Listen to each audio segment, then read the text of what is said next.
extra 10 feet or so, or 9 feet, whatever it's going to be for the parking spaces, I think it'll be more, look better. Okay, yeah, right now it looks like it, if I'm reading this right, it's 20 feet from the sidewalk. Yeah, I think your parking space look like they're 9 foot, so you're going to be, say, call it 30 feet, 29 feet away from the sidewalk. I just think that would be better. Yeah, I don't think there's an issue with that. Okay.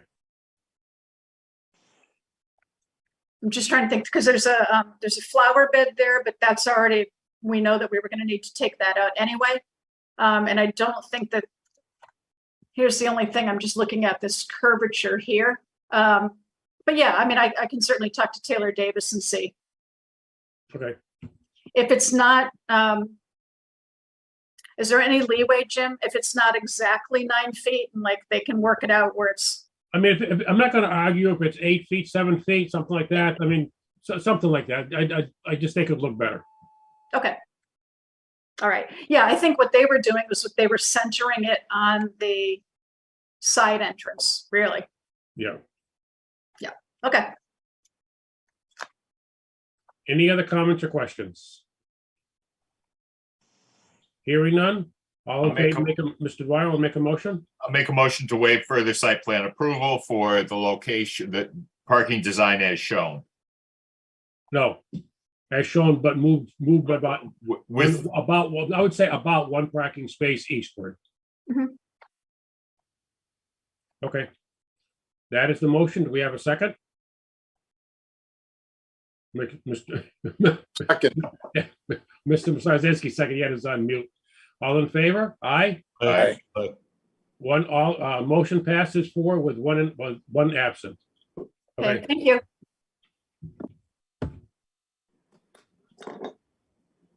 next up would be Lynn Gray. Good evening. Thank you for putting this on the agenda so quickly for us. This is just a proposed signage installation on the exterior wall of the Hampshire Mall facing South Maple. This is for our newest tenant opening Fun Hub Action Park. It's a trampoline park that's currently under construction on the former Audubon location. The signage that we're proposing would be next to the existing Pins exterior sign on the west side of the property, between the cinema entrances and the Planet Fitness entrance. It is consistent in size and scale for the existing signage that was approved by the ZBA in October of 2017 as part of Pins opening. And some of the rationale that we just wanted to share as far as our requesting seeking this variance, as we realize this does not conform to the existing bylaws. Pins opened in 2017. They did have a strong response upon their initial opening. However, post-COVID, small mall shop and entertainment have continued to struggle, including our theaters, to regain momentum since 2019. Fun Hub is currently under construction. We're hoping that they're going to be opening sometime in September. It complements the entertainment use within the enclosed shopping center with Interskate, Cinemark, and Pins. Being in an enclosed shopping center generates synergy with the existing tenants to remain viable and successful for the long term. We do have food court tenants and limited small mall shop retail. And they all really do thrive on the entertainment operator success.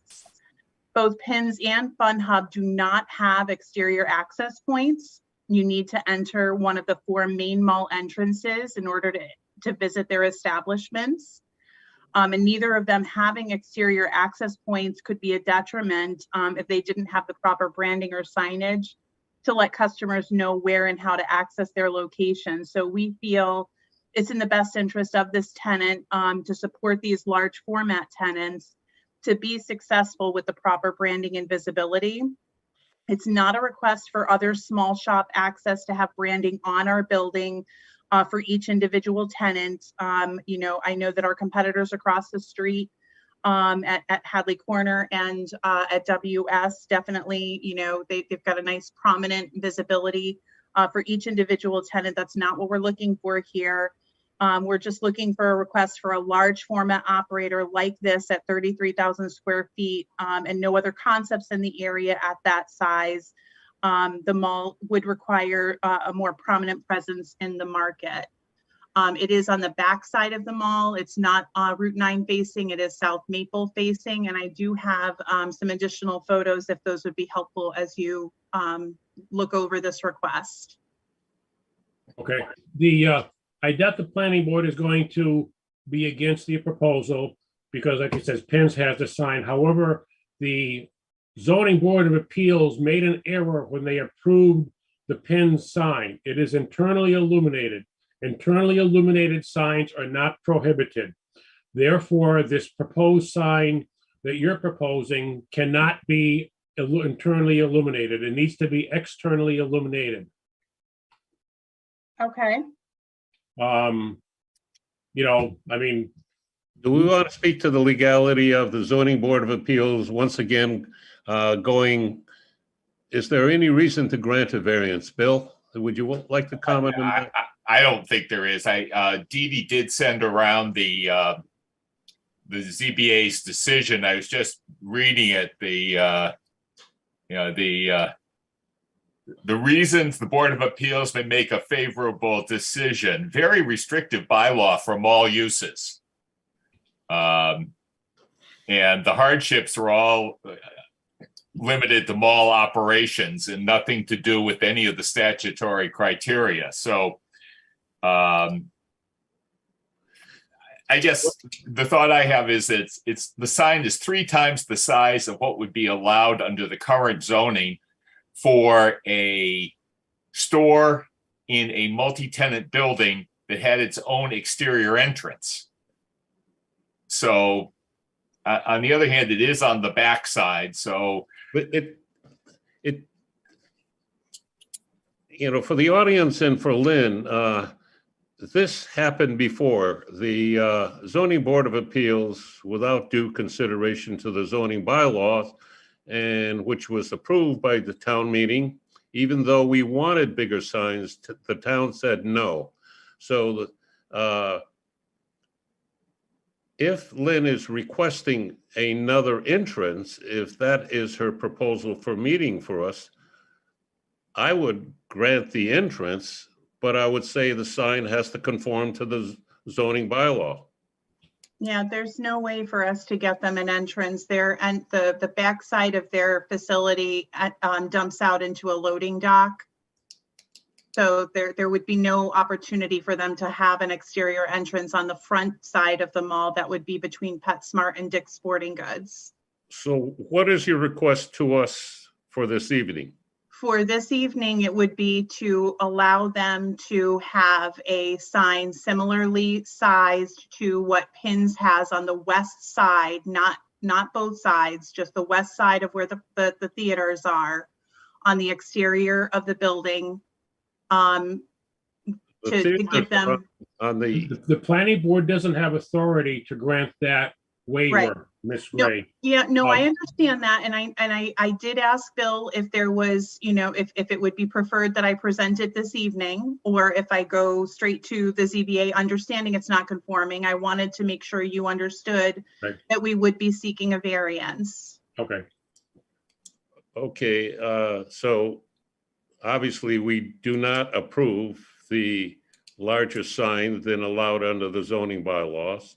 And in the past, if you go to the zoning board of appeals, if you would notify the planning board, and generally some members of the planning board would be at the ZBA hearing to voice our objection. That's what we've done in the past. That's what happened in 2017. I believe Jim was actually at that meeting to voice the concern from the planning board. And they approved it regardless of our negative concerns? We did get the approval. They approved the sign, yes. What was an error wasn't noticed that it was internally illuminated. actually, it was 2 signs on the same decision, one for Planet Fitness and one for Pins. Correct. I think I sent that around earlier. Yeah, I did forward that around earlier. You did. So how do we handle this? Well, I mean, obviously, if they go to the ZBA, we will be notified of the public hearing. I will voice my opinion about not allowing it to be internally illuminated. If the board wants to take a position on not permitting the sign, then make a motion and we'll vote on it. I think we almost have to make a motion that it's not permitted, because legally, there is no reason to grant a variance. There's no hardship, is there? No, there is no hardship. And we got into this contest many years ago with the Zoning Board of Appeals. And, you know, they approved bigger and bigger and bigger signs. And then finally, the planning board said, that's it. You're going against the bylaw. There's no reason for the variance. And we're going to legally object. And so they finally got the message, and they realized that signs must conform unless there was a real problem with the variance. It seems to me that the mall's got themselves in this pickle, and they've got to redesign their signage out front to comply.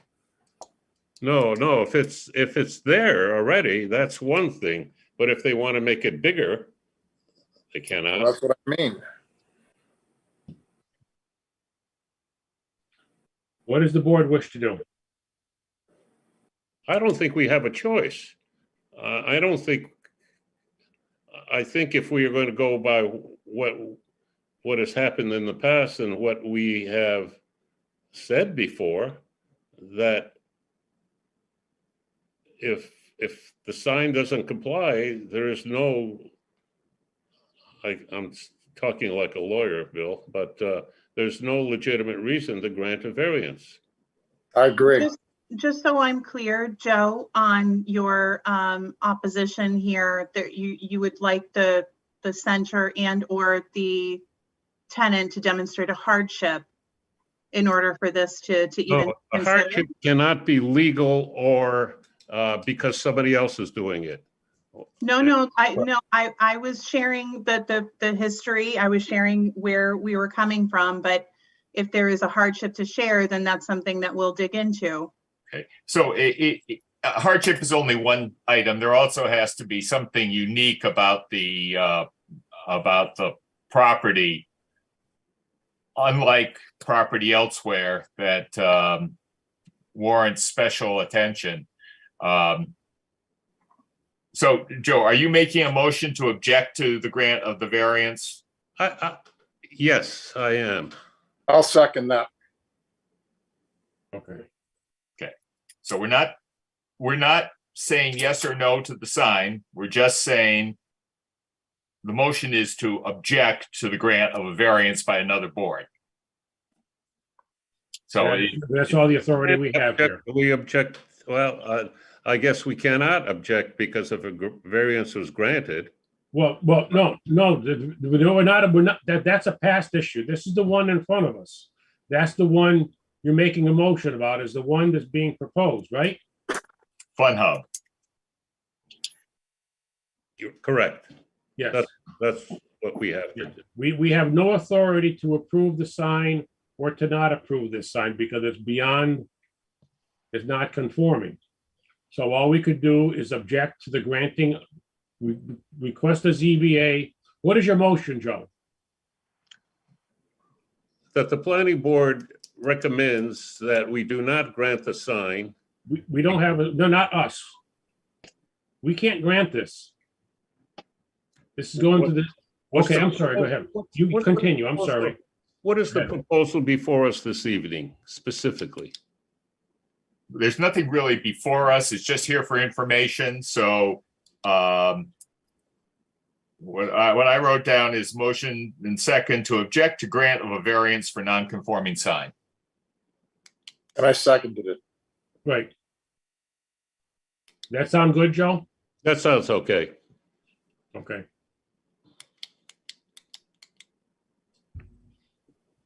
We have a motion and a second. Any other discussion? Hearing none, all in favor of the motion signify by saying aye. Aye. Aye. Aye. Aye. The motion is 4-0 with with one absent. We want to call, let's make that a roll call vote. Just for the record, Mr. Zagrodnik, Aye. Mr. Sarzinski, Aye. Mr. Dwyer, Aye. Mr. Maximowski says aye, so 4. And Mr. Dunn is absent. Okay, Oh, sorry, I'm here.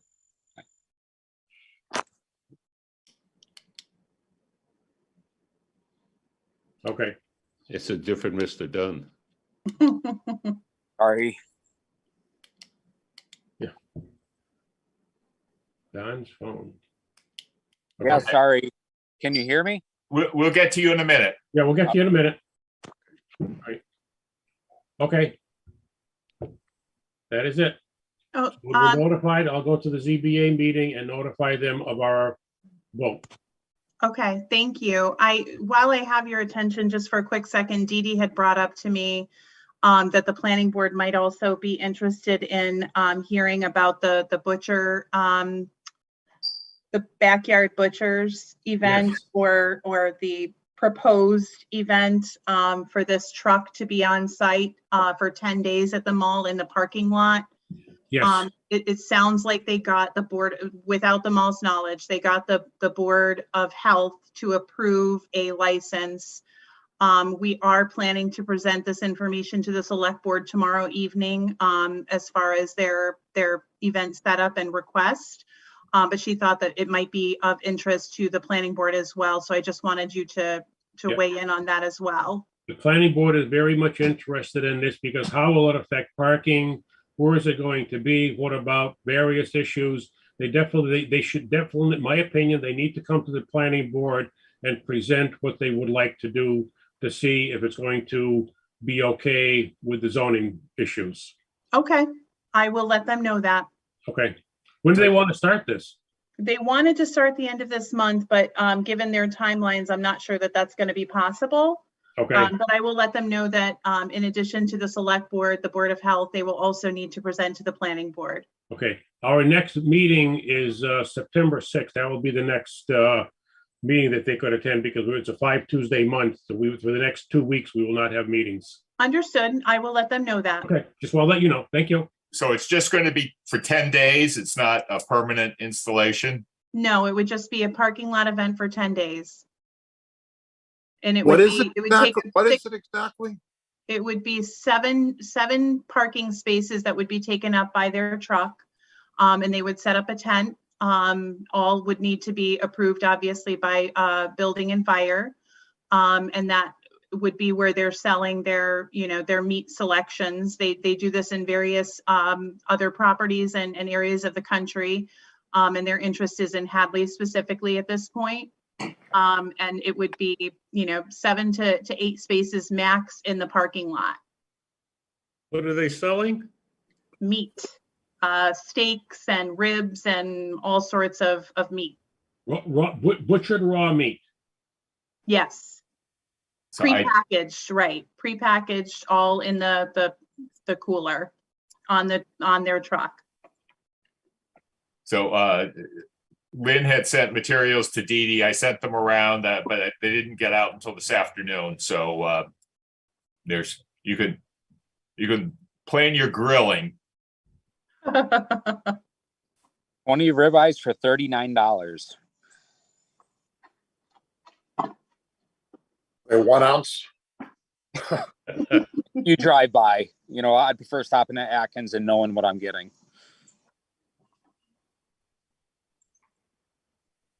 Okay, I will let them know that they need to present to the planning board. Thank you. Yep, Okay. no, thank you. I appreciate it. Okay. Okay, so Don's iPhone is up next. So can we have your name and the property you're asking about? My name is Don McTavish. I'm the owner of Mac Print and Copy in Westfield in regards to a sign at 245 Russell Street, Unit 16 for Linden Tree Care. I had submitted the application or the draft on July 5th, and I was not able to make the last meeting, and here I am today. It's a 2 foot by 8 foot aluminum sign that will go above a window, maybe 8 feet high in the air, replacing a sign that was previously taken down by the prior tenant. That was the same size. I measured where you could see there's mold and mildew behind the sign after they took it down. So I just sized it up to the same dimensions, and that's what I was working with. Previous tenant was? I believe was it Amherst? Amherst Motors. If you go on Google Maps and go back to the property, the sign is still up. So 245, and you said you sent something in? To Didi, yes. Oh, to Didi. You didn't Yeah. send anything to the Well, planning. I submitted it and paid the fee online for the new sign, and then I've been back and forth.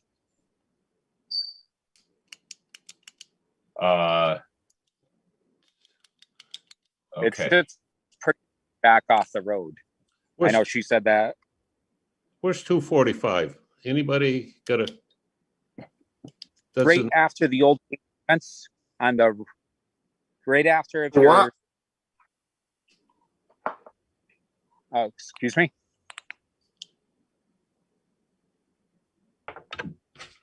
Linden Tree Care is at 243. They have the old Hasty Fence property. And then after is the multi-unit complex. Oh, that is the one behind. So Yeah. there's a It's- sign with multiple names on it. As you enter, then you drive behind where the fence company was and behind where Lisa's a Jesus is. So those just have, they're not 2x8.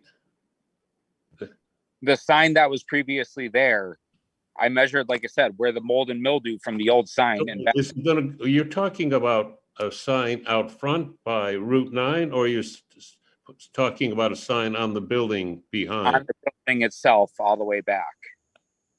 Okay, different, all right.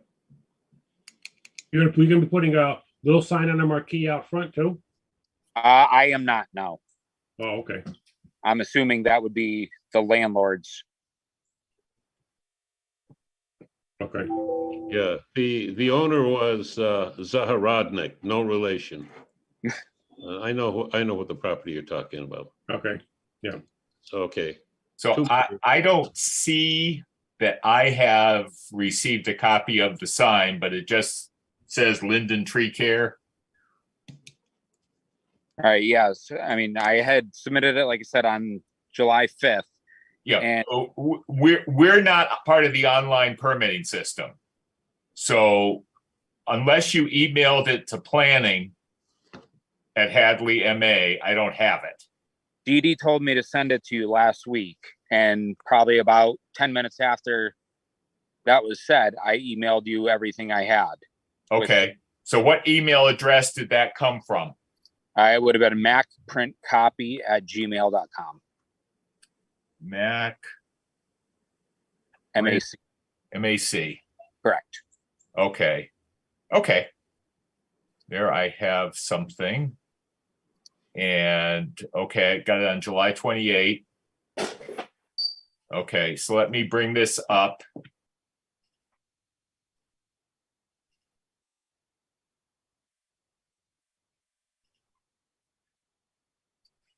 good catch, Bill, good find. Okay. Let me just get some things out of here. Okay. Now.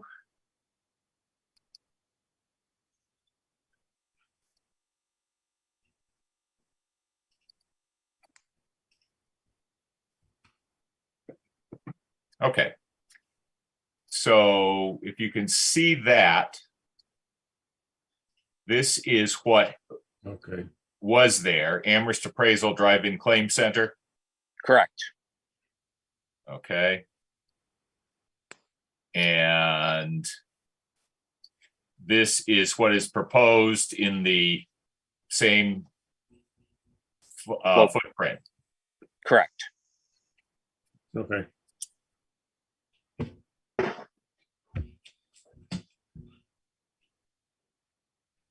So I'll make a motion to waive further review. Second, Second. Look, you got it. Could you email that to us, Bill? I will. Okay.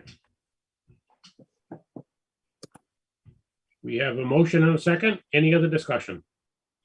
Hearing none, all in favor of the motion, signify by saying aye. aye, Aye. Anybody opposed? Motion passes 4-0 with one absent. Yeah, I think I did send it around July 28th, but I will re-forward it. Okay, All right. Thank you very much, gentlemen. thank you. Good luck. Have a good- Let me see if I got a bill here. 401. Yeah, I've got it right here, Bill. I've done mine. Okay, I found it. I okay. don't need it. Good. Yep, you did send it around on 28th. Okay. Don't save as a draft. Get out of there. Back to here. The next person was Dylan Corey, but I recognize his name as a reporter. So if you have something to add, to talk to us about, just say hi. Otherwise, we'll move on. Nope, just watching. Thank you. Okay. Okay, Next up was Jim Boyle. Hi, how are you guys doing? very well. How are you? Thanks for having me. I had reached out a couple months ago to the licensing person to see if I could start get a car license in town. We own Kitchen Concepts over at 117 Russell Street, right down the road from the town hall. And for years, my father-in-law had a car license, and we'd get all our cars for our company through him, and all our vans and trucks and all that. And so we have a pretty good fleet over there, and he's retiring. And so now we have no way to kind of get these cars anymore. So when I reached out to the licensing board, they suggested that I put a package together and told me what I needed, and then suggested that I meet with you guys, go over what I wanted to do, and see if we could, get approval to then go in front of the select board. So I think I had sent Bill a plan of our office. So in order to do this, you're required to, have certain size office, certain size parking lot, certain parking spaces. So we measured everything up. We do have everything that is required. Our building is is big enough. We have a large office that would be able to house the dealership. We have a parking area of almost 6,000 square feet, and then we have 4 to 6 parking spots that we could dedicate for this. And then we got a sign made up as to what we'd have for a sign, because we're required to have a sign. So we have that. And then, like I said, I have a few pictures of our office in there. I'm sure you guys have actually driven by our office, our showroom before. Once again, it's exactly where is it located? 117, 117, right? It's the old post office. The old post office? so you Yeah. want to use a car dealership in the center of town? Well, I actually don't want to. So that's the thing. So I'm looking for a license, so I'm able to go to the auction and stuff like that. But we're not necessarily looking to have cars out there on a regular basis. I think we'd have a car out there once in a while, like if one of our vans, if we wanted to replace it, maybe sell the old van and get the new one. But primarily, we're going to be using it only for basically ourselves. So I sent the package around on August 2nd with all of the pictures and the sign design. I'm not sure that property ever went through site plan approval. It did not. That was a kitchen design place too once. Yeah, I think we might have waived it, I don't know what we did with that. There was some, it was a modular home company at one point. They wanted to put a modular home, a display unit in the backyard. I don't know if it's still there or not, but. No.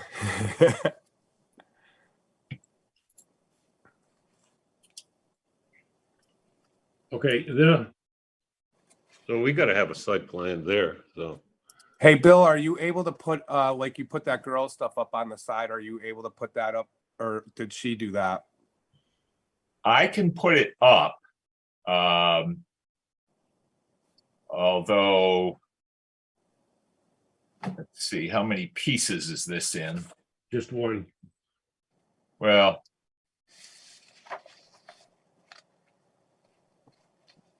okay, there are multiple little photos here, but I will, let's see, I'll work my way through them.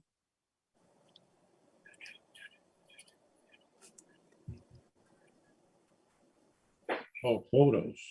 I'm talking about the plot plan, yeah. Yeah, I'm not sure that, That's actually on the third attachment. well, you actually have a lot of attachments here. And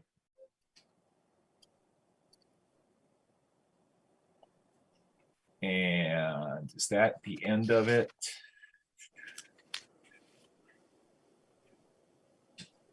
Okay, let me see what I can do here.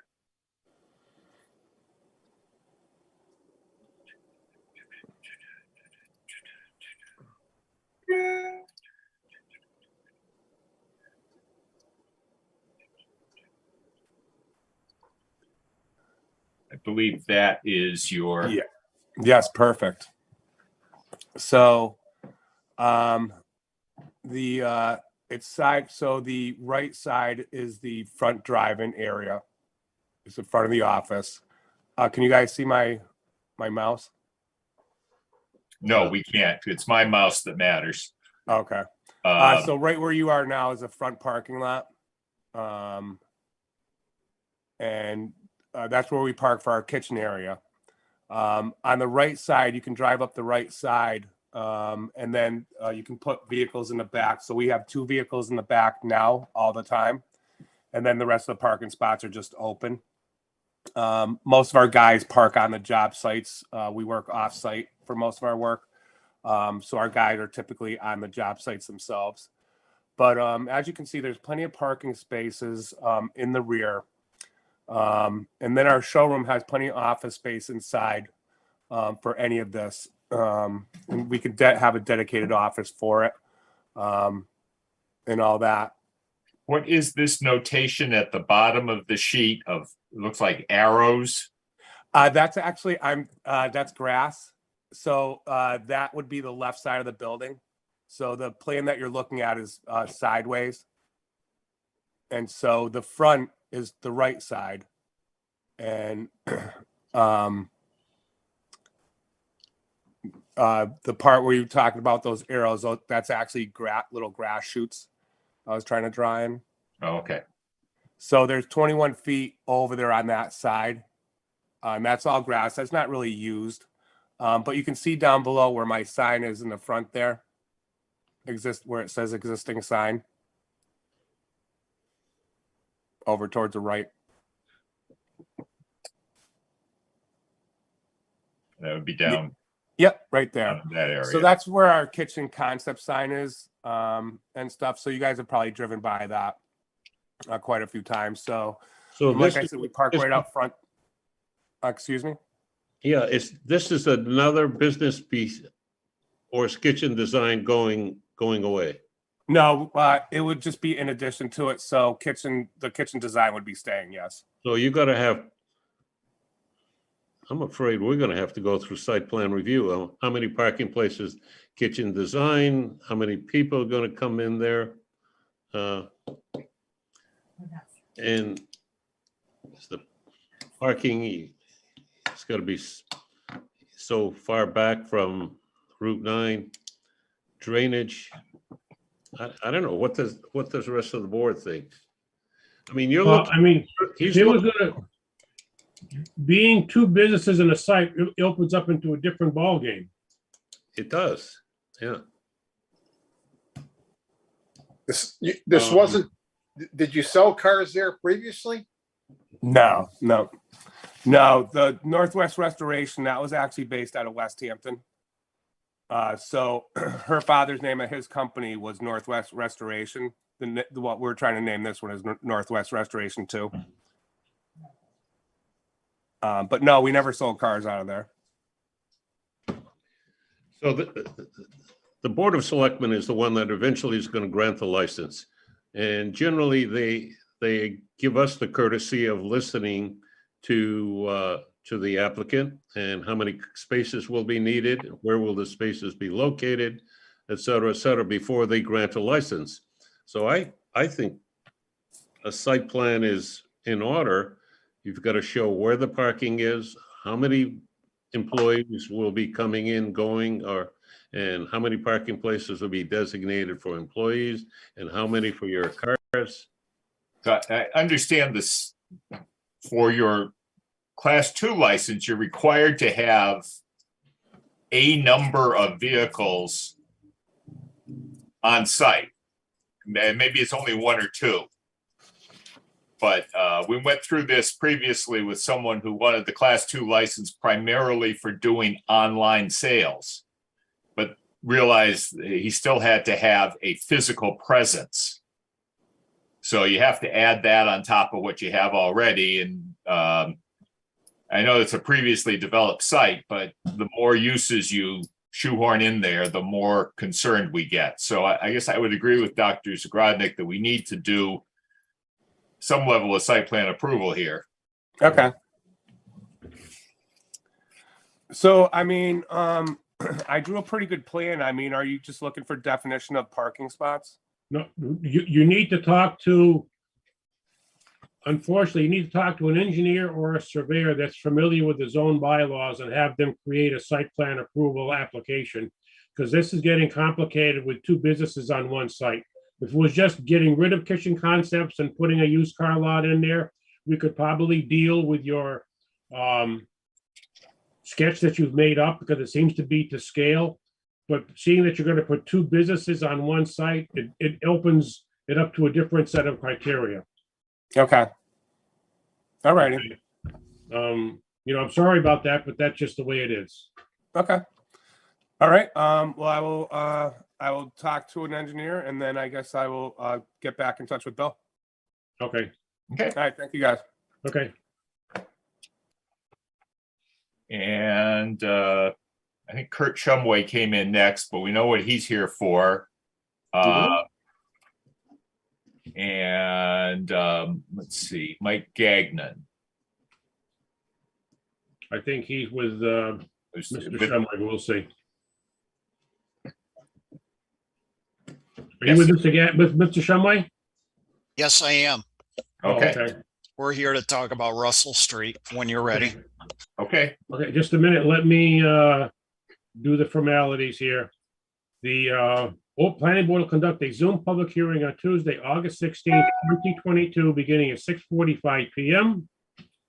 Purpose of the hearing is to review the application of Amherst Development Associates for special permit, site plan approval, and farmland preservation bylaw, aka TDR, to construct new office building at 401 Russell Street, former Hojo, and a new building will be 41,700 square feet by 3 floors or equaling 121,100 square feet.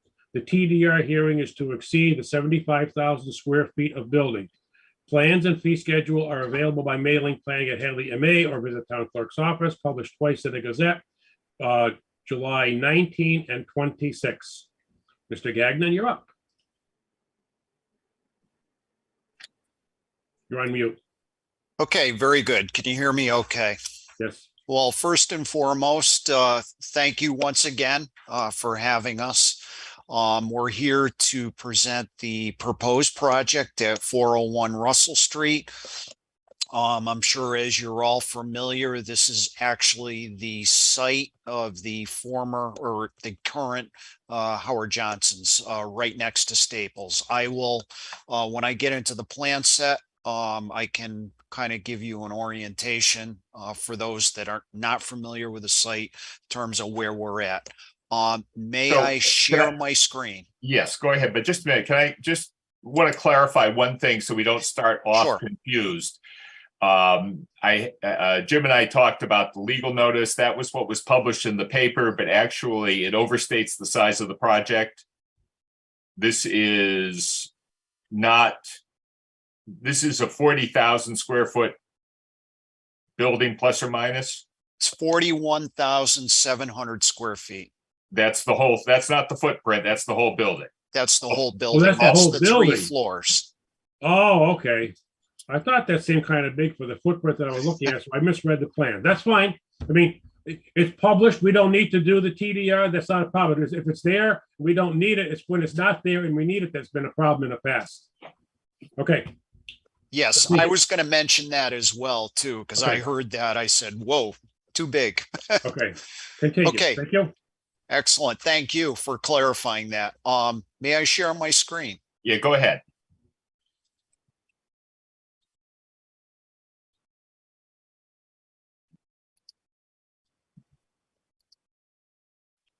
Yep, it is set up for all participants.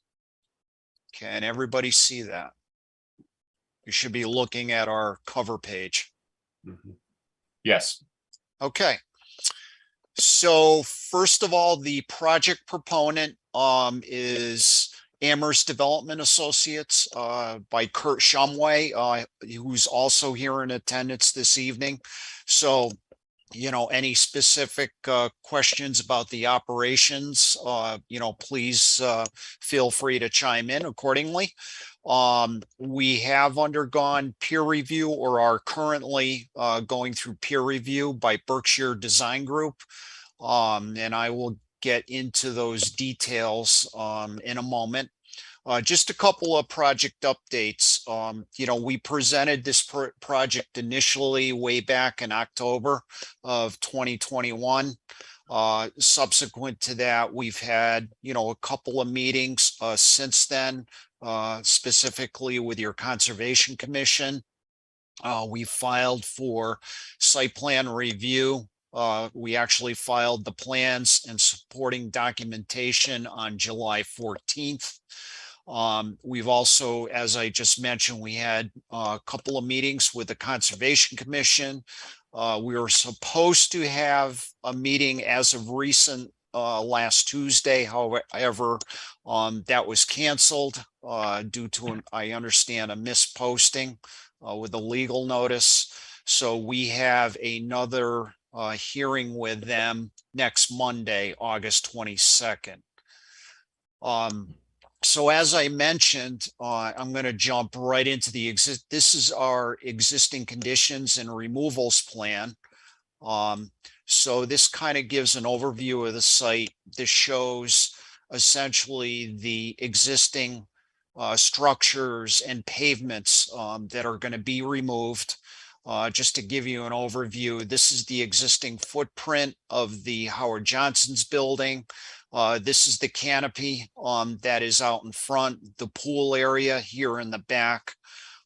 So as you can see, the building is actually going to be removed completely in its entirety, as well as the surrounding pavement as represented by the hatched area here. Currently, there's two driveway cuts out onto Russell Street, as shown here. This one is essentially going to be removed, and we are going to retain basically the upper driveway entrance, and I'll get into that in a moment. This is the driveway to Westgate Center Drive. Essentially, it cuts through the Staples property, which is located to the east of the project site. And Midas happens to be down here.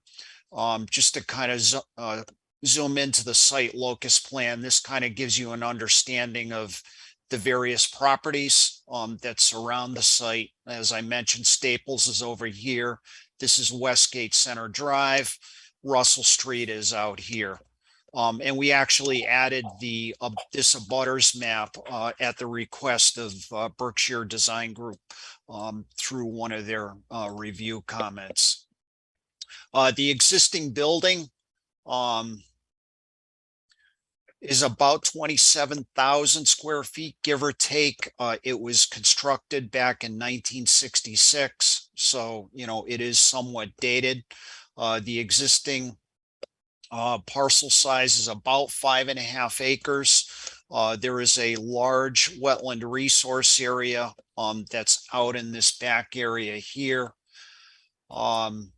We had a detailed field survey was conducted by Sherman and Frederick. That was done in July 2021. And the wetlands at the rear of the property was delineated by our group or by SLR in November of 2020. So that's kind of an overview of existing conditions on the site. Getting into the proposed plan, this is going to be the site layout. So this is the new footprint of the building that's represented by this gray hatched area. As I mentioned before, the primary site entrance will be up in this area here, pretty much at the same location as that upper driveway. So essentially, eastbound traffic on Route 9 will enter the site at this location here. Likewise, any traffic that is leaving the site will only be able to exit and go via Route 9 eastbound because it is a limited access roadway with a center divider here. The other option is to utilize the Westgate center access here. This is going to be maintained with the proposed project. And that's an option for folks that will be using this property. So what we've done is we've provided parking layout here with 209 parking spaces, which conforms to your requirements. I won't drill into the detail, but we've provided a zoning table here that shows the dimensions and densities that are required for this particular business zone, as well as the yard setbacks. In addition, we've provided parking data for the proposed site. This plan also shows the landscaping improvements that will be provided as part of the project. As you can see, there's a number of tree plantings that will be incorporated into the landscape islands throughout the property here. We've also provided some landscaping in the front of the building here as well. In terms of stormwater management, I'll get into those details in a moment, but we essentially have 3 stormwater management basins for not only peak flow reduction, but also to provide water quality enhancements. So we have one basin that's going to be located out in the front of the building here. The second basin is going to be situated down in this location here. And then the third stormwater basin is going to be constructed along the parking lot in this area here. One of the things that we've tried to incorporate with this project in terms of stormwater management is to utilize traditional methods. In other words, not to utilize a closed collection system consisting of catch basins and stormwater pipes. Everything is going to, or all of the runoff from the parking areas is going to sheet flow towards the stormwater management basins, with the exception of the roof water from the proposed building will be collected via roof leaders that will be piped into the stormwater management basin. The main entrance to the building is actually going to be in the rear. Just to zoom in here a little bit. So folks will enter here. This is going to be the primary entrance back in here, and I can show you the building elevations in a moment. That shows the different sides of the buildings or the elevation views. As part of this project, we also prepared a traffic impact study that was submitted with the documents, and essentially that concluded that there's going to be minimal impact to the surrounding roadway network, and Berkshire Design Group actually concurred with that assessment as well. Just one thing to note is that one of our recommendations in the report, depending on who the tenants are going to be of the building, is, there is one of the things we recommend is potentially is to adjust the signal timings at Route 9, Route 116, and Westgate Center Drive if necessary in the future. So, that provision is in there, and I believe Berkshire also concluded with that as well. Kind of jumping into the next. Just stop there for a second. Does MassDOT have any obligation to accommodate that? That could be a request, from what I understand. That can be a request that can be submitted to the district office if the town sees the need that adjustments need to be made. Okay. So I believe that there is that capability to make that request, Bill. That's something the town would have to do, presumably based on some input from the property owner if they're having trouble getting people in and out of their site. Correct. And or it might even come from the district office themselves if they see that there's a need to adjust the timing. As everybody knows, the Route 9 corridor is fairly busy, and really, one of the aspects of that is obviously other development in the area would have to be considered as well. So.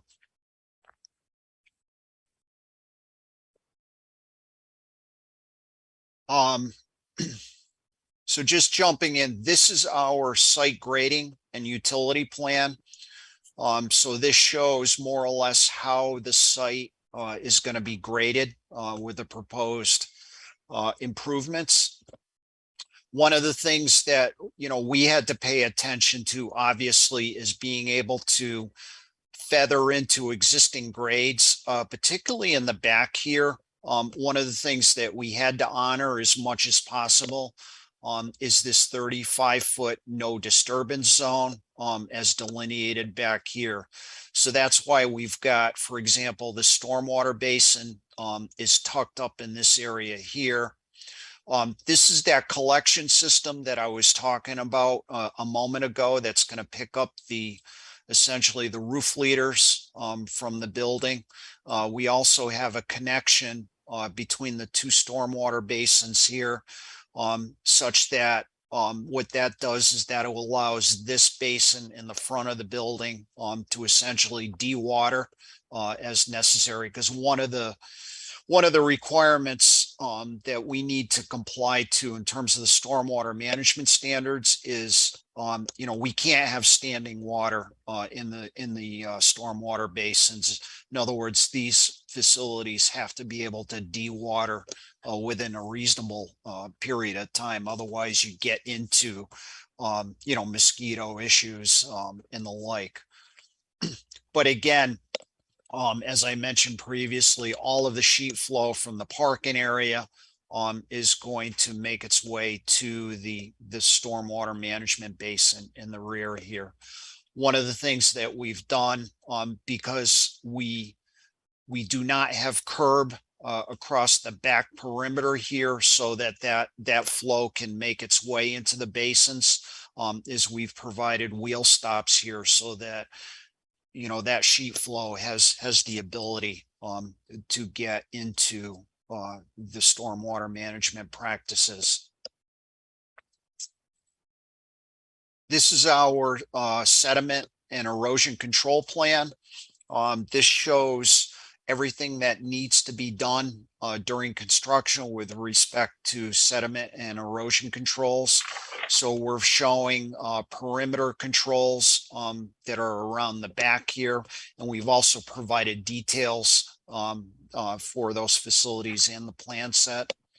Likewise, the stormwater management basin, particularly in the back, because it is going to be 3-to-1 slopes, is going to be reinforced with erosion control matting. And what that does is that just minimizes, any sloughing of the embankments and provides an enhancement to that vegetation or the grasses to get established in that area. One other thing that we do show on this plan, and this came at the request of the Conservation Commission, is we did add snow storage. That seems to be a popular topic, not necessarily now, but we need to provide for snow storage on all of these sites. And one of the comments that we heard is that they wanted to ensure that snow was not going to be stockpiled in the various stormwater management facilities. And we've provided a note to that effect. In addition, these areas will be protected. There's with timber guide rail that will be shown or is shown along the back perimeter here, so that any snow clearing operations as a result of plowing can't just be merely pushed into the bank. They have to resort to utilizing some of the other island areas that are shown here. So these are just, some of our details. This is our sediment and erosion control plan. We have a narrative that's outlined here that outlines all of those specific requirements. Our compost filter tube detail here along that back area, particularly adjacent to the wetland resource area in the back. We've provided a reinforcement with silt fence. And what that is that just affords the additional barrier protection. This is the erosion control blanket that I was talking about earlier, that will be provided in the stormwater management basin. Our other miscellaneous details, I won't drill into any of these unless there's any specific questions, but our paving details, accessibility, signage, and some landscaping details and the like. These are our stormwater management details. We'll also show the dumpster enclosure here. And then these are typical sections of the stormwater management basins. As I had mentioned, we took measures to ensure that we get the stormwater quality volume that we need for the site. So essentially what we're going to have to do, particularly in that basin number 3, which is down behind the parking area in the rear, that's going to require some soil amendments so that we can infiltrate that stormwater without having any standing water issues. The soils out here are pretty tight, by the way. They're hydrologic class C and D. So, the amendments are going to be necessary to enhance infiltration. This is our timber guide rail detail that's shown up here. This is what I was just mentioning. That's going to be provided for protection, particularly in the rear of the parking area. And then just some more of our miscellaneous details here. One other thing, this is going to take a moment to come up. We also prepared a rendering that was included in your package. So this is a colored rendering of what the site is going to look like once it's complete. And this is actually superimposed on a recent ortho photo. This is Russell Street off to the left here. This is the access to Westgate Center Drive. Staples is up here, up in this area here. So this really kind of shows the various plantings that will be provided. And we've also shown the proposed site lighting that's going to be provided as well.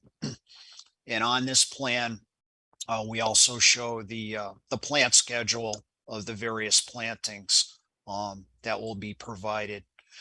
This is the perspective view of the building that was prepared by Kuhn Riddle Architects as retained by Kurt and his team. So this is basically a perspective view of what the building is going to look like from Russell Street.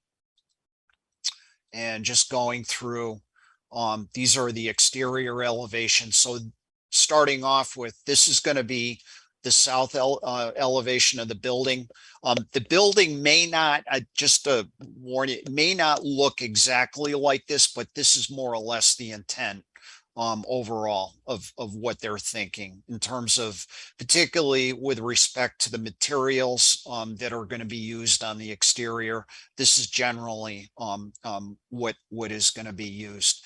This is the north elevation at the top of the page here. This is essentially what's going to be facing Russell Street. So this is what you would be looking at from the roadway. And then these are the side elevations, the east elevation and west elevation, respectively. So the west elevation, you can see there's an overhead door here. We've got a little loading area that's going to be provided. This is on the same side as Midas. So that's kind of it. Kind of an overview of the project. Is there any questions, or I can go into maybe some of the peer review comments in terms of where we're at in that process? Let's just take questions on the project first before we get into the Sure. peer review. Sure. What do you mean by the building may not look like exactly like this? So there might be some minor deviations like in the window treatments. But as I say, generally, this is what it's going to look like in terms of materials. Will a building basically, I mean, that's a pretty concerning statement. The building may not exactly look like this. I mean, what other than window treatments, I mean, how much different from the window treatments? I don't think, I think in terms of size, you know, the massing in terms of what you're looking at, because one of the things we have to demonstrate is what the overall height of the building is. But for example, you know, maybe Kirk can speak to this, but maybe the trim might be a little bit different up here. You know, it may not be exactly as shown here, but I think what I'm getting at is, like, for example, the use of brick, you know, how the windows look. I think this is going to be what it's going to look like for the most part. Yeah, Jim, it's hard to say that it's exact, because sometimes we have some minor alterations based on tenant needs, window configurations, things like that. So I would say to you that this is really close. We don't have a tenant right now. And I would say that if something is materially different, or if you would like us to come back, if there's however you want to define it so you can take a look at the building, of course, that's not a problem. But we're trying to show you, in fact, the last meeting, I think I used the buildings over at Atwood Drive as an example of what we want this to look like. So this is sort of another look of the same kind of feel as those buildings over there, and they're just slightly different, each one. Yeah. So Go ahead. I mean, the building is very attractive, in my opinion. I love the look of the building. Don't get me wrong. yeah, It's just that, you know, in the past, we've had somebody say, well, it may not look exactly like this. Now, I'm not saying you would do this, Kurt, because we've known you for too long. However, sometimes it comes in, well, it doesn't look exactly like this. It comes back looking like That's nothing like what you showed us. So, Yeah, well, I guess I'm gonna try to leverage a little bit our relationship and some of our history that if I see something that comes in significant, I mean, I'd be happy to just come back and show it to you formally or informally. And if you guys feel that what I'm showing you needs to come back to the board, I'd be happy to do that. you know, I would think, you know, I would think an informal look at what your changes are down the road would be much appreciated. Yeah, I'd be happy to do that. I personally would not hold up your approval based on you're going to make some minor changes. Yeah, I'd be happy to do that. You know, we just, again, we've got a lot of peoples with opinions. And so by the time we get done, there might be a little tweak here or there. I'll just tell you right now, when we finalize the look, I'll bring it to you informally. And if you feel we need to do something more formal, I'd be happy to go through that process. Okay, I trust you. I believe that's a good idea. All right, we'll do that. Mr. Gaddy, could you put the planting plan back up? Because I went online and your file has been removed online, so I couldn't take a look at it. It's a big file, so it takes a minute to load. So that this one I here. just want enlarge the planting plan in the lower left corner. Zoom in on a planting, be detailed, not that, the actual listing. That's it, the plant schedule. I just want to take a look at it because when I went online, like I said, the plan had been no longer there. All right.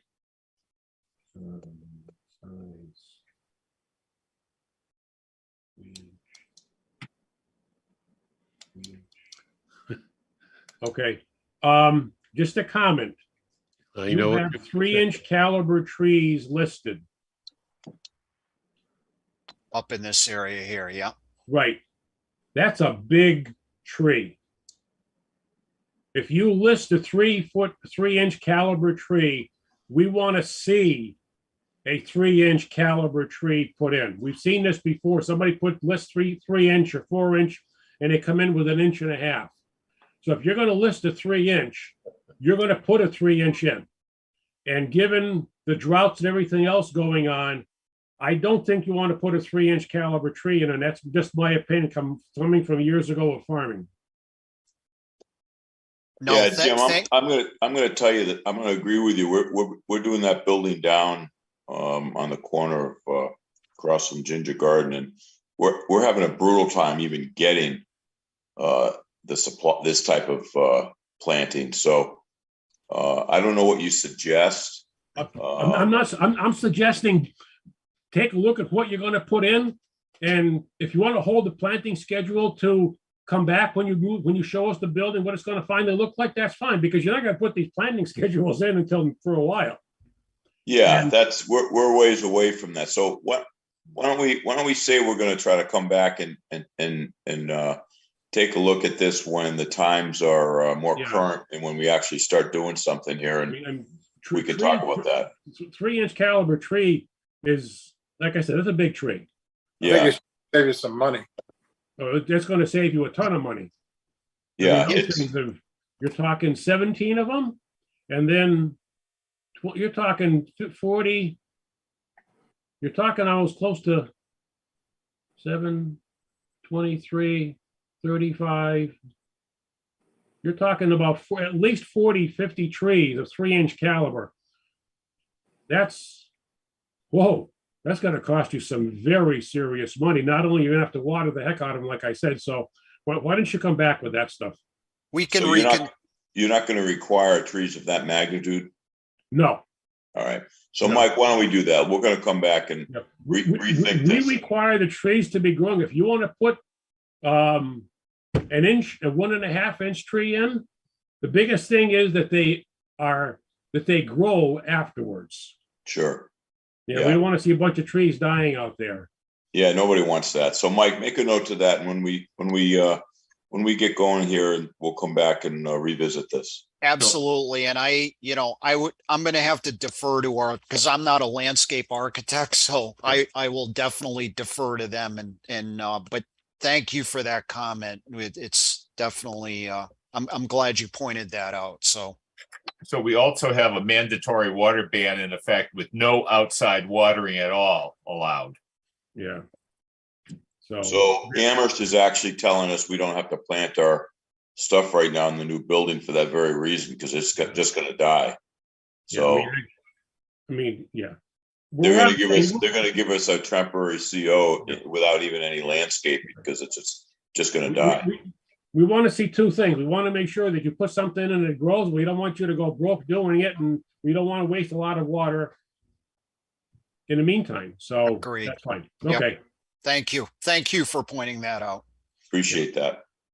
So could I just take a look? I have two questions. One is I just wanted to take a look at the setbacks as shown on this plan. So if you could just scroll down. Or specifically the front yard setback, that is 50 feet from the property line. Is that correct? Correct. Yes. It looks kind of close on the picture. You're right, Bill. Yes, I just was wondering on the rendering, it does look closer than 50 feet. So I'm just wondering if that rendering is to scale, because it's kind of massive. Yeah. See, this is the 50 front yard setback that we're showing here. And we actually are pushing the face of the building back another half a foot. Yeah, where's the Okay. sidewalk? No sidewalk? So the sidewalk, yeah, so this is the existing sidewalk that's out on Russell Street. Yeah. And where the current driveway entrance is, we're actually going to infill that with new sidewalk here. This is going to be existing. And then we're providing sidewalk so that folks can walk in, walk here, and into the main entrance here. So there is sidewalk provided to the building. I'm sure once the tenants get aware of your site, they're going to use the light by Applebee's and come in the back door, or which would you call the front door, to Well, the that's south. the only way to get in if you're westbound, That's right. and the only way to get out if you want to go westbound. So, You're correct. so remind me, I thought you said that the loading dock or the overhead loading door was on the Well, is it on the west side? Yeah, that's right in this area here. Okay. And again, we provided, some buffer plantings over in this. So you're not accommodating a tractor trailer backing up to a loading. No, this would be like a van or, some other Okay. type small vehicle. No WB-50s in here. Okay. There just wouldn't be the room for that either. It's strictly like van type delivery. And have you consulted the fire chief? The plans have been submitted. I understand when I checked with your town clerk, because there was a question about, the distribution materials, and I believe she had indicated that he has the plan. Okay. Yeah, we're not going to be voting tonight, obviously. So I would appreciate it if you would reach out to the fire chief just to be sure that you're satisfying all of his requirements for structural access, turning radius, and the Sure. like. Yeah, as we typically do, we do run a turning template for, typical piece of fire apparatus through the site, to make sure that, for example, the radiuses on the islands, that they're going to be able to get in here, Mhm. particularly like in this area here. But absolutely, we can double check with him to see where he's at with his review. We have some pieces that perhaps are not typical. We just need to make sure that be proactive with the chief. Sure. Don't wait to hear from him.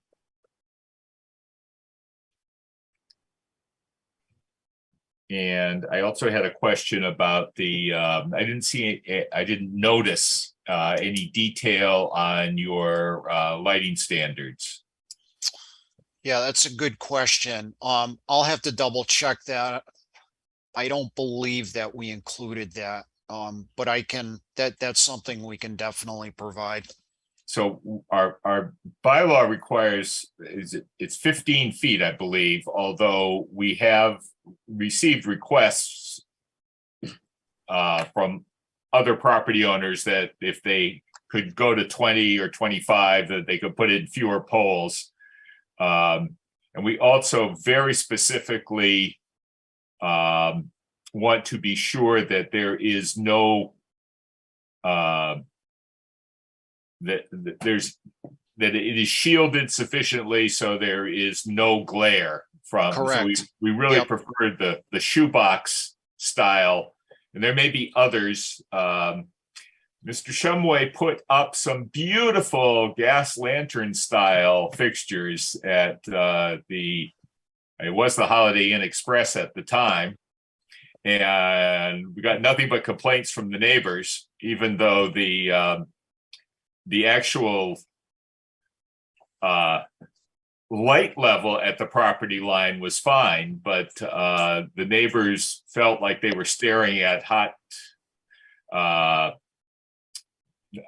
spots.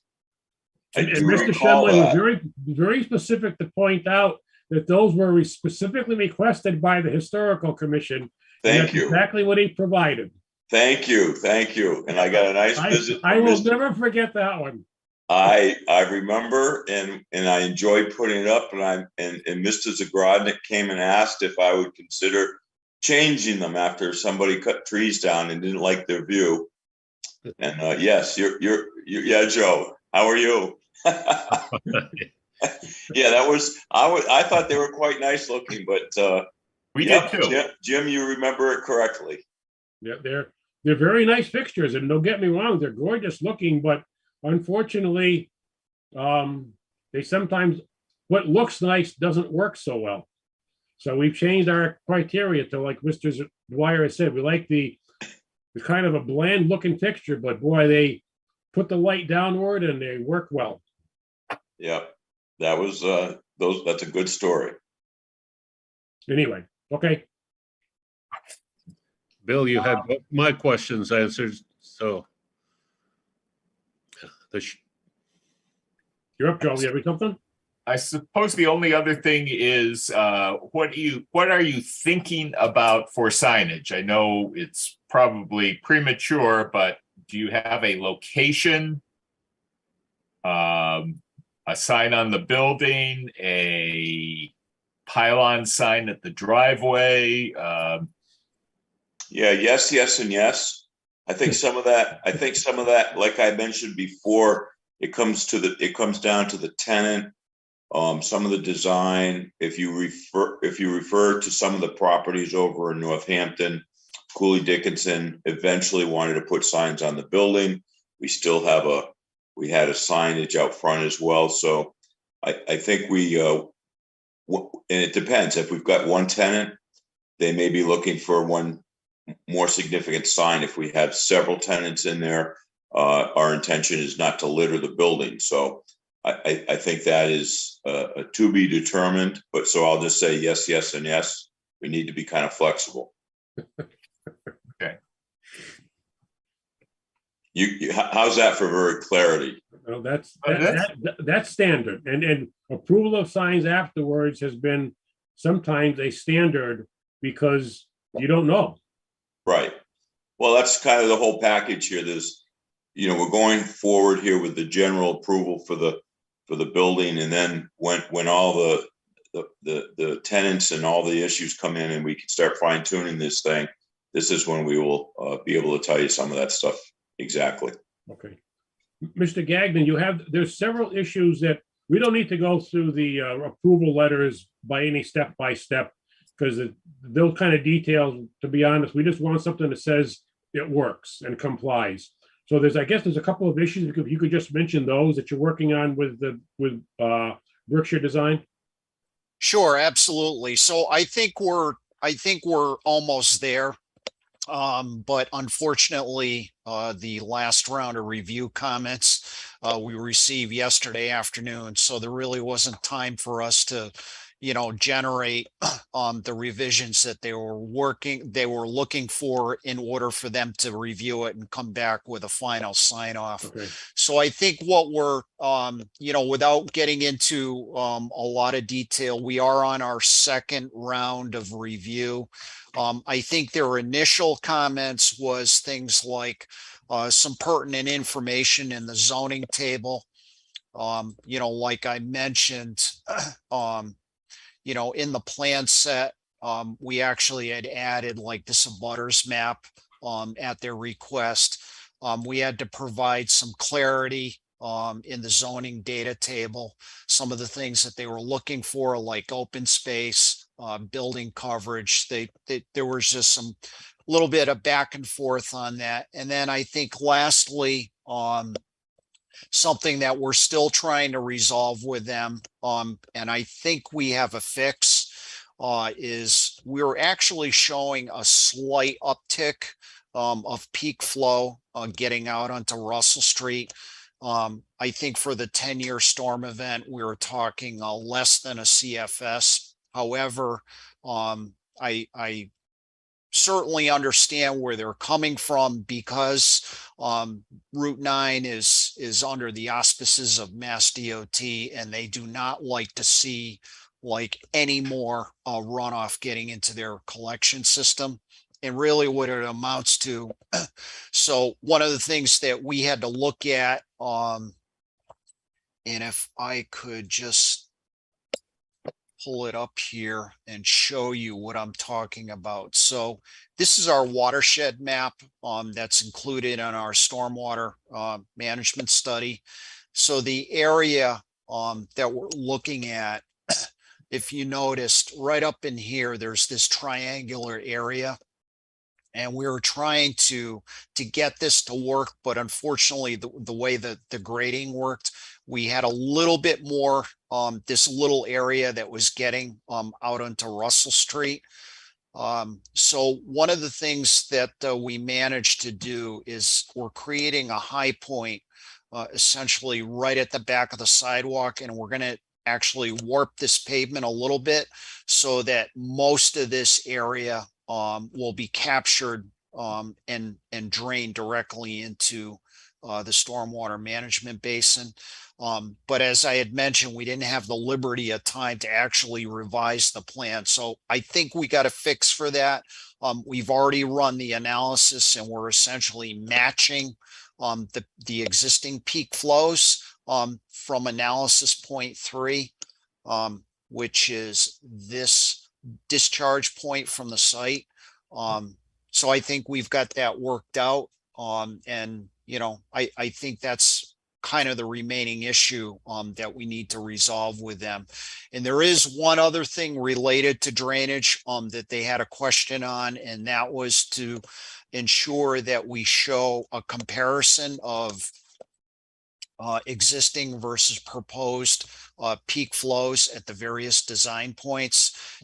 Typically we like to show, for the purposes of the stormwater report, we do a general kind of like a roll up of what the overall peak flow is from the site. In other words, the addition of all of these, so that you get an idea of where we're coming from. And if you want to drill into, for example, what is the peak flow at analysis point 2, pre versus post, you can get into the HydroCAD analysis. So, they just requested that we include that in the narrative, and we're prepared to do that also.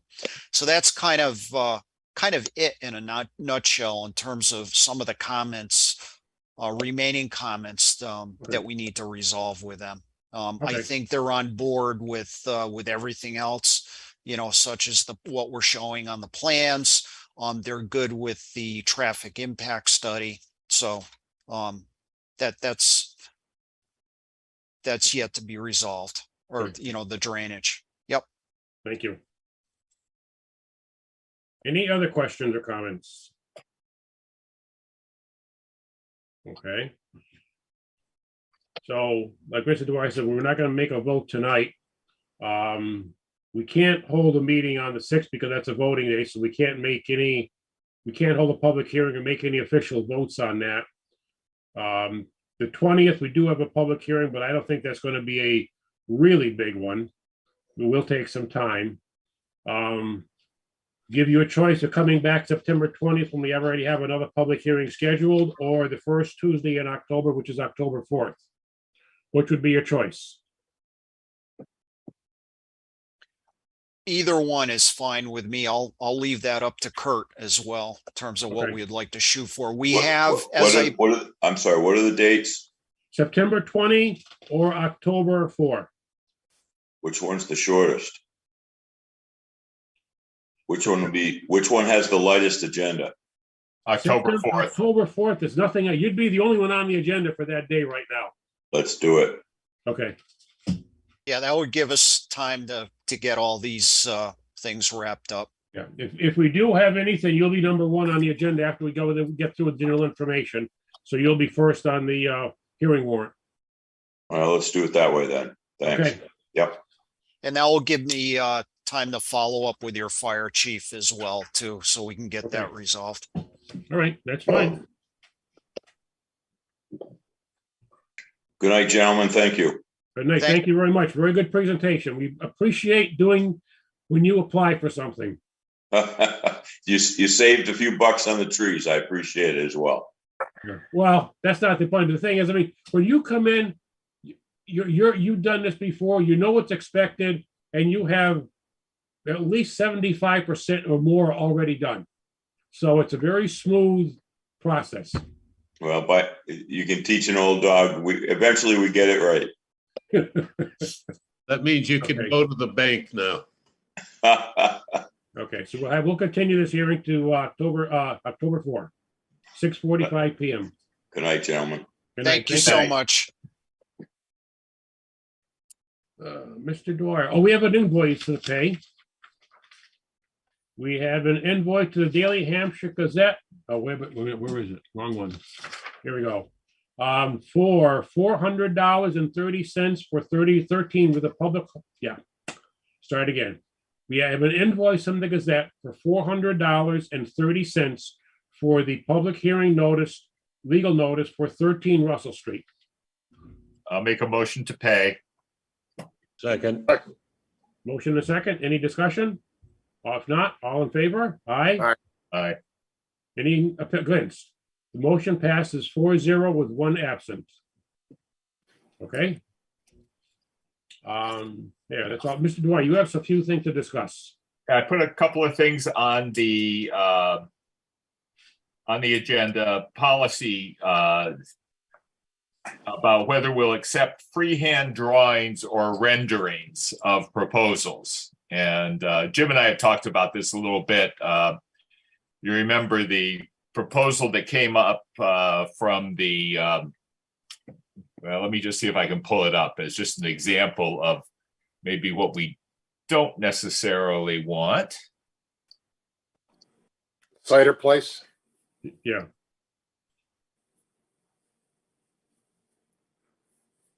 And,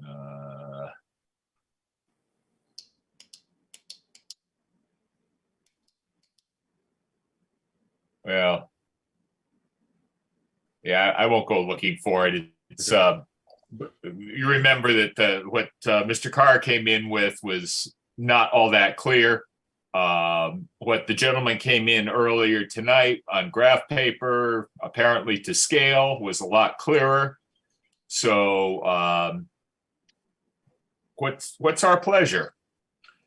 I think we want a drawing drawn to scale, showing the property, showing everything on the property to scale, existing and proposed, because we've run into enough issues, and we'll use the Cider House as one, where he tried to I'll give the gentleman credit for trying to make a drawing together. And when he went to get a driveway permit, he went out there with the building inspector and the DPW acting director, and because he asked Mr. Dwyer and myself at a meeting that we had, does he have to approve it? And we were very clear, no.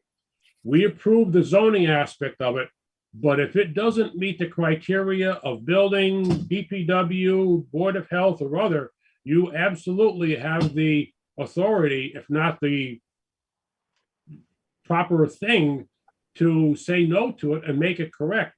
Because we don't want to, just because one board approved, it doesn't mean everybody else has to. And they went out there and found out some issues with it. And it wasn't that they said you can't do this, but there was a bunch of corrections that he needs to make to the property to give it the second driveway cut. So I did just get something from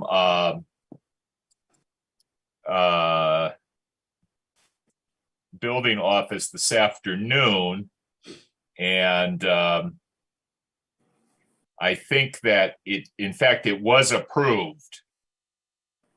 It had initially been disapproved, but then did get approved. Okay. But I'm not sure. Well, You ask what our wishes are. It has to be much Was that- clearer than some of Here's Tom. the. Go ahead, Tom. Was that for the driveway for cars? Yeah, Yes, he had it all redrawn up and Scott accepted it, approved it. okay. I think Thank this is what the revised plan looks like.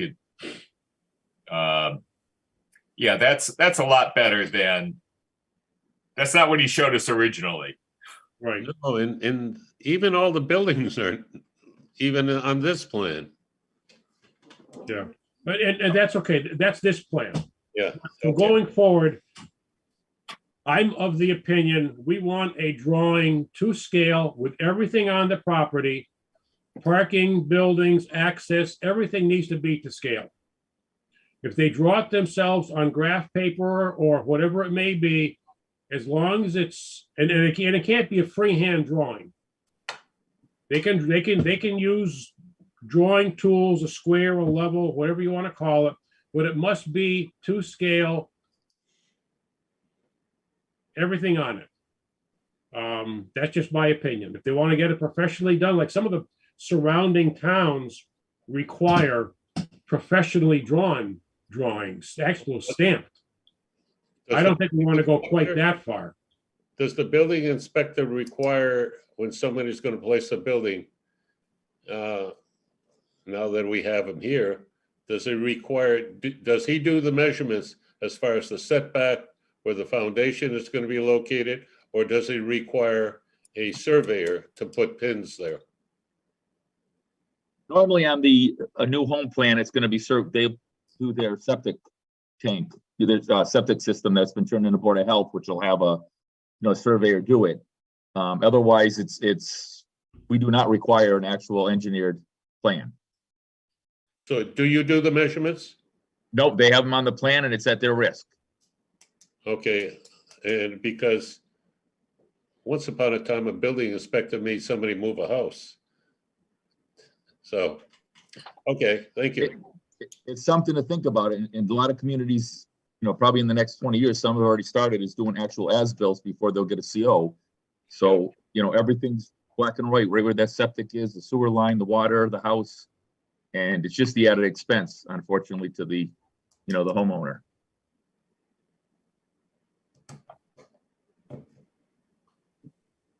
So, how does everybody else feel about hand drawings versus actual something drawn? If you want, rather than make a motion, I will put some words together for our next meeting that we can vote on if we want to make it a drawing to scale. Okay. Sir, yeah, I agree. Yeah. So rather than trying to shoot from the hip of what we want to say, let's have it in writing. We can agree to it. I'll send it around. Is this what we wanted to say, or should it be something different? Try to give us an idea which way north is. Oh, yeah, that's a good point. Yeah. Yeah. Yep. And show the nearest. Yes. Not everybody gets north right every time.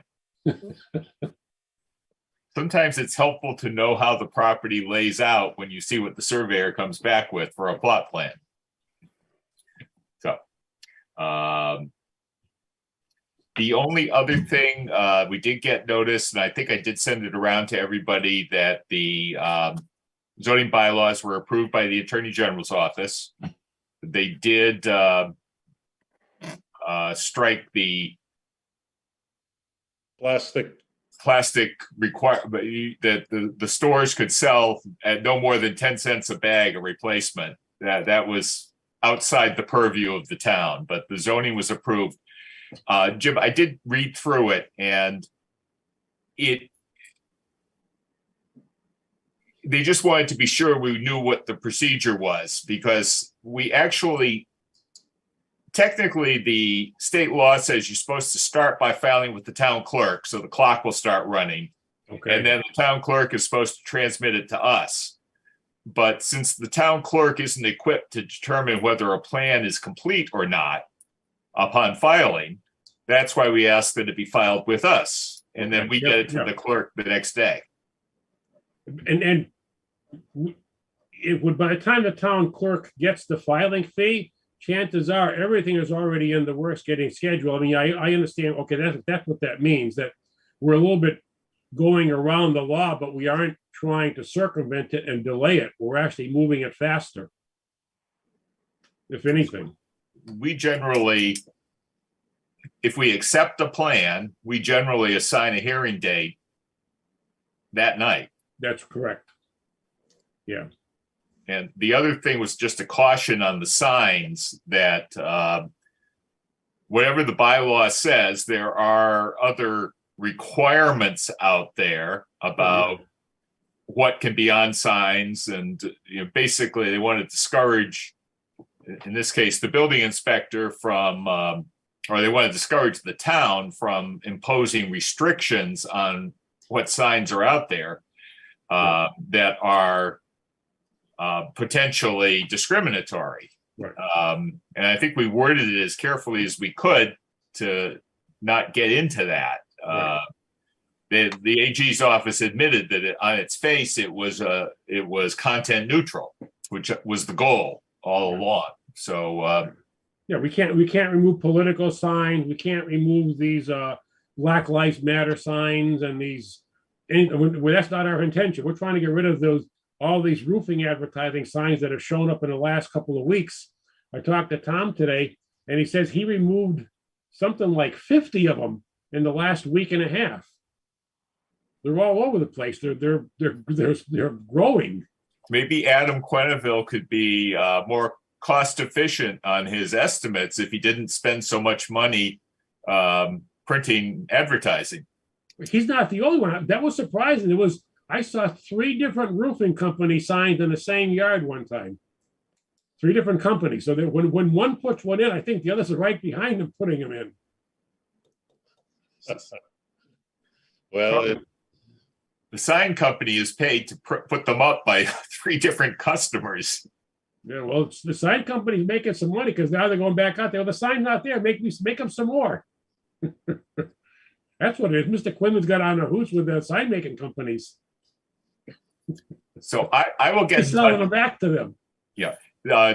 Jessica expressed some concern about what she didn't actually want to worry about what the AG's office said. She just said they said a lot more than they usually do. And I will get back to her and just tell her it's okay, that we're on top of it. That would be good, yeah. Okay.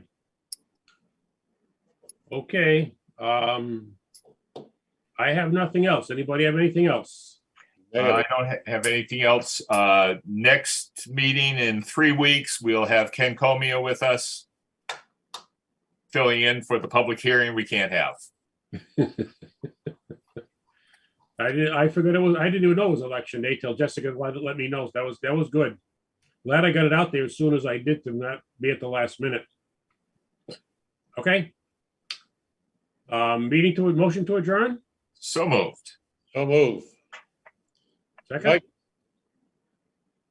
Mike, are you up?